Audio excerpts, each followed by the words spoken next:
on it as fast as you can.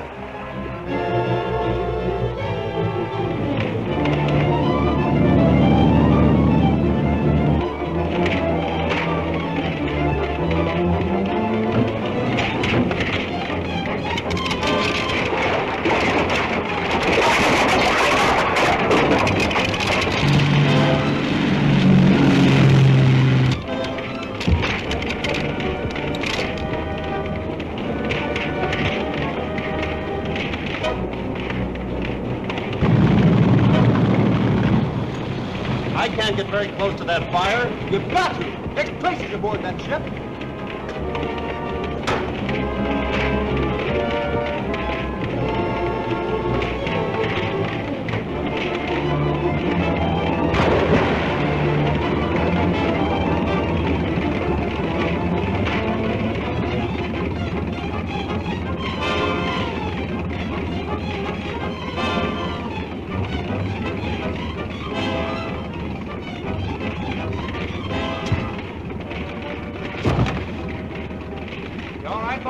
Yes, but it's mighty hot up there.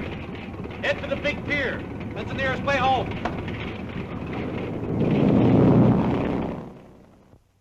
There we was, creeping along, and the Spider's men was all around us. And me, I was right behind Mr. Tracy, protecting him.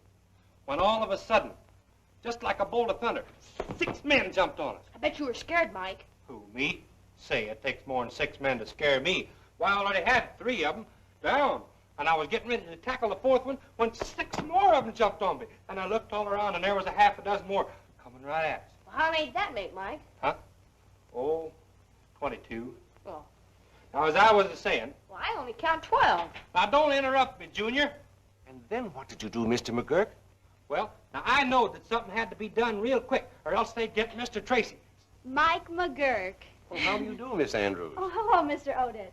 Mr. Potter. Well, here I am again, always turning up like a bad penny. Why, not at all, Mr. Odette. You're always welcome, you know that. Thank you.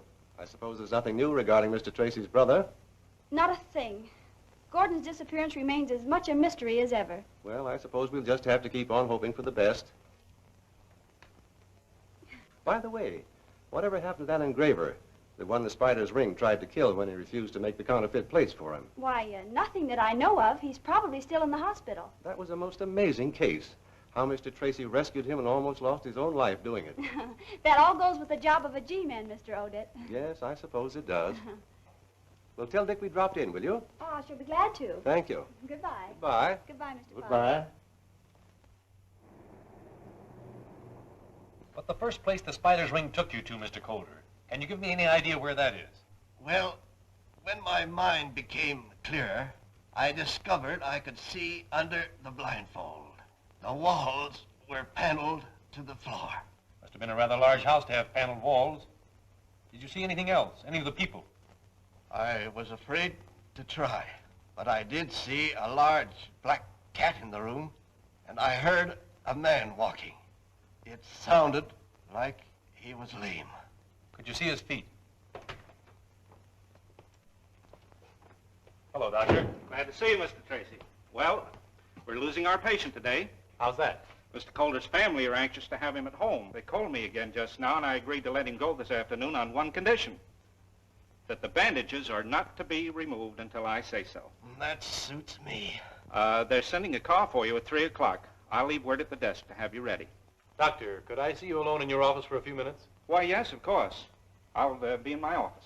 I'll see you there in about 10 minutes.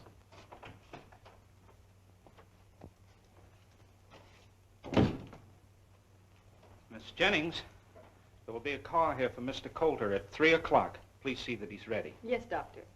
That's the patient in 404? Right.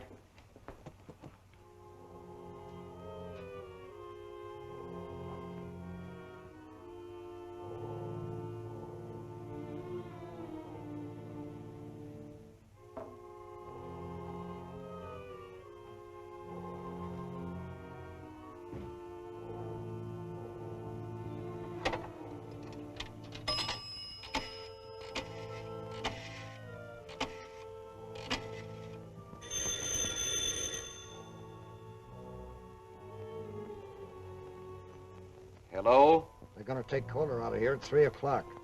Stand by and keep watch. Report immediately if there is any change in the time.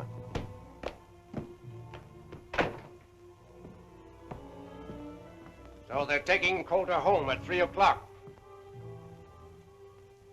They're calling for him at 3 o'clock, but they'll never take him home.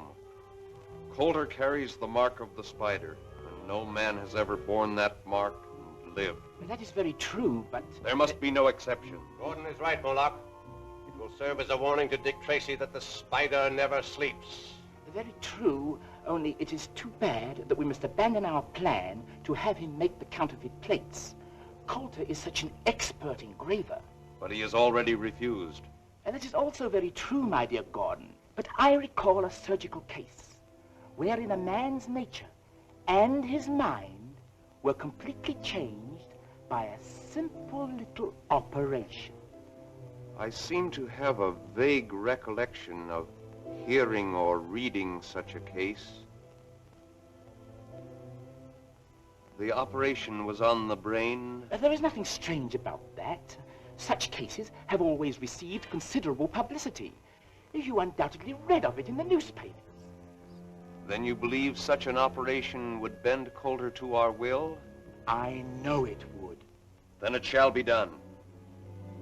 There is just time to countermand my previous plan and make new arrangements. But at 3 o'clock, Coulter will be here.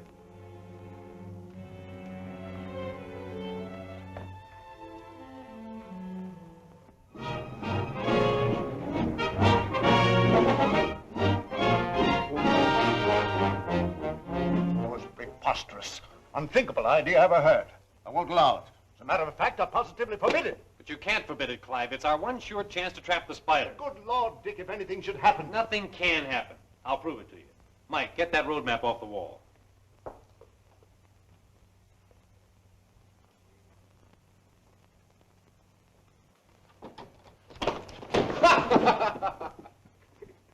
You're a lot of help. Come here. Well, I got the map, didn't I?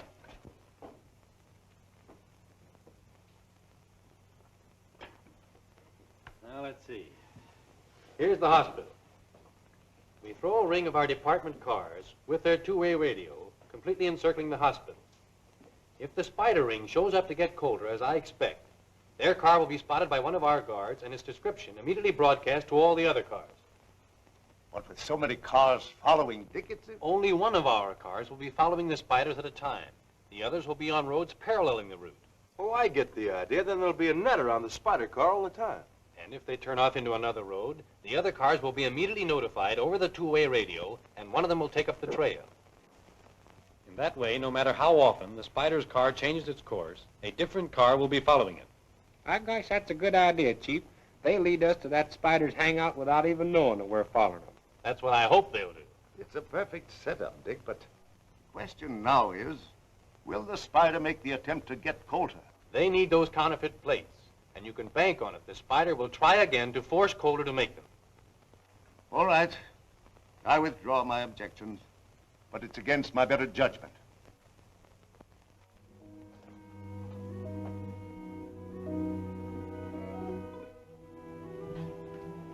This is that third-degree burn case, Miss Jennings. Yes, Doctor. 402 is all prepared.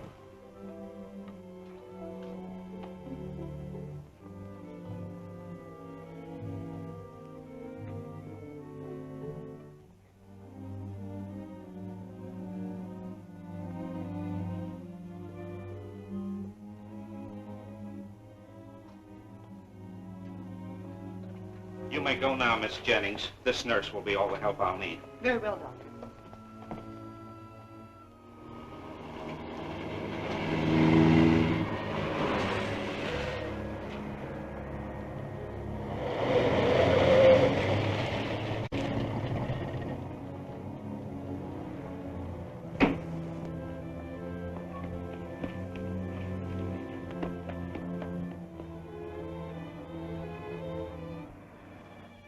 Not by any chance worrying about me, are you?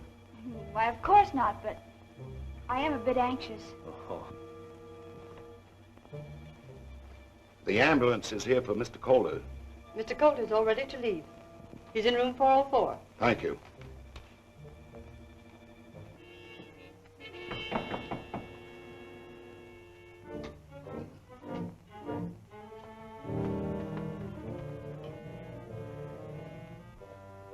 All right, Mr. Calder, the ambulance is here. I recognize that voice, Miss Andrews. That's one of the Spider's men.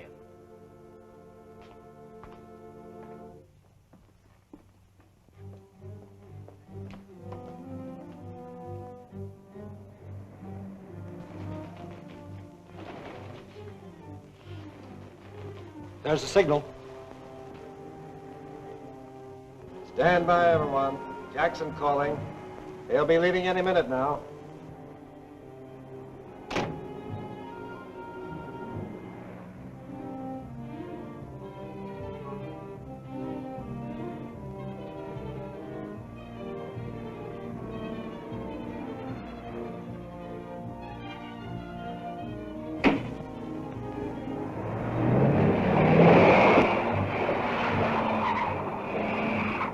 Jackson reporting. Car heading south.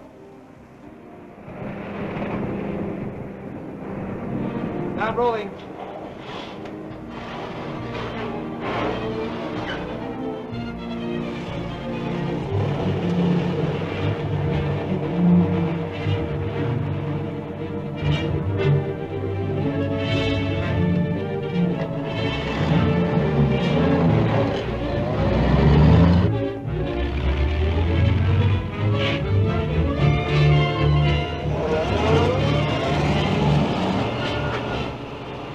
Why we got to stick behind all the rest of them. I'm getting tired of being last all the time.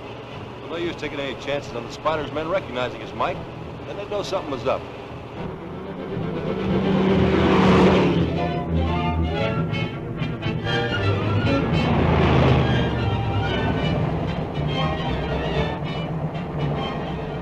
Here's the description of the car. A white ambulance. No distinguishing marks. Speed 30. Passing Kane Boulevard. Jackson. Kane Boulevard. See where that is. Here it is. You gonna mark where the G-Man cars are, Mr. Anderson? Sure thing, Junior. There's 3 of them spread out over there, 3 over here. Gosh, the Spider's car's right between them.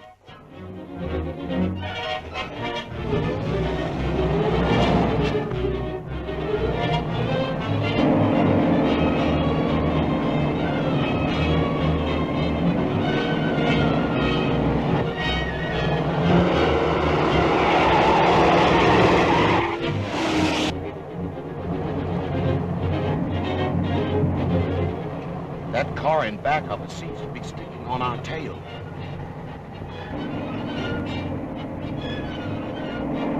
I'll turn off at Chester.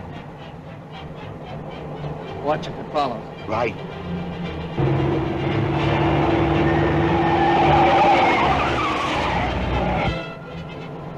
False alarm. He went right by.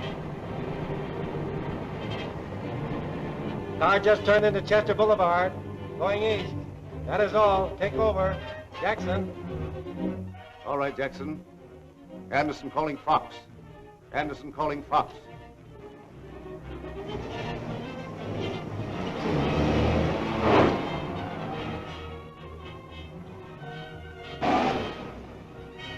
Come on, Coulter. You're getting out here. Yes, it's not wise to keep the Spider waiting.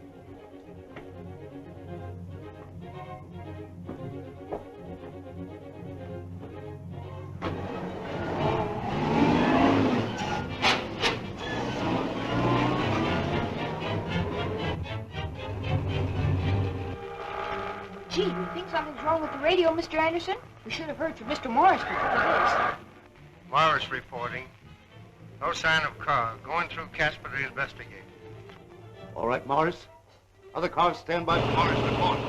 Something's up, and I'm going to find out what it is.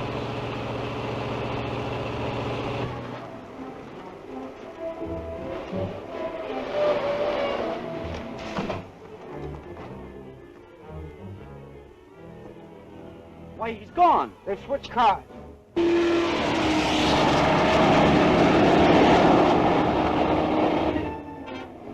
It's Steve Lockwood.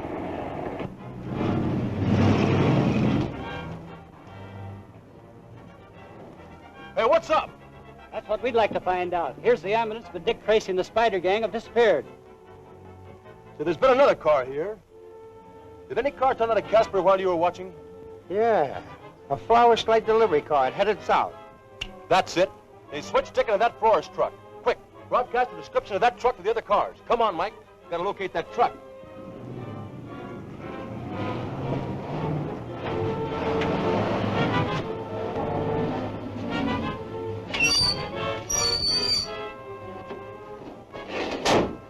I'll be back soon as I ditch the truck. Step on it. Come on, Calder.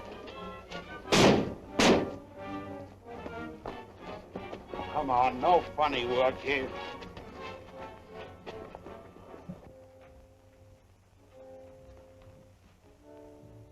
Welcome, my dear Mr. Coulter. We are delighted to see you again. We're wasting time. Take Coulter to the operating room. All right, stick him up. Get over there. Get over there. Now, back up. Back up.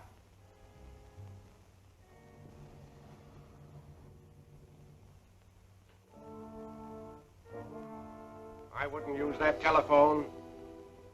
Drop that gun.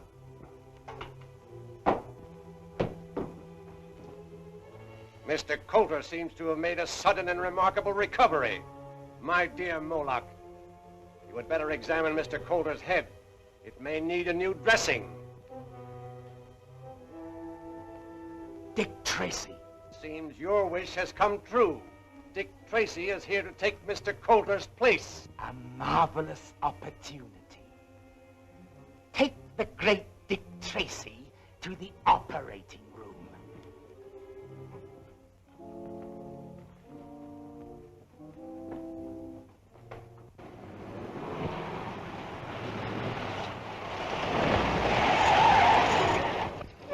Why, you that flame up here?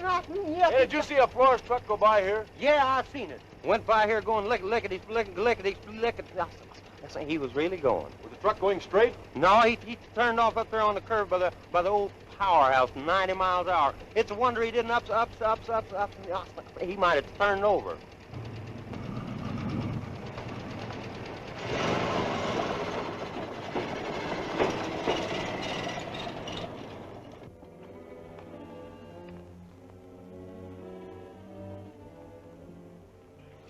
Get the ether ready and the cone. Would you increase the heat under that sterilizer, Gordon? Gordon.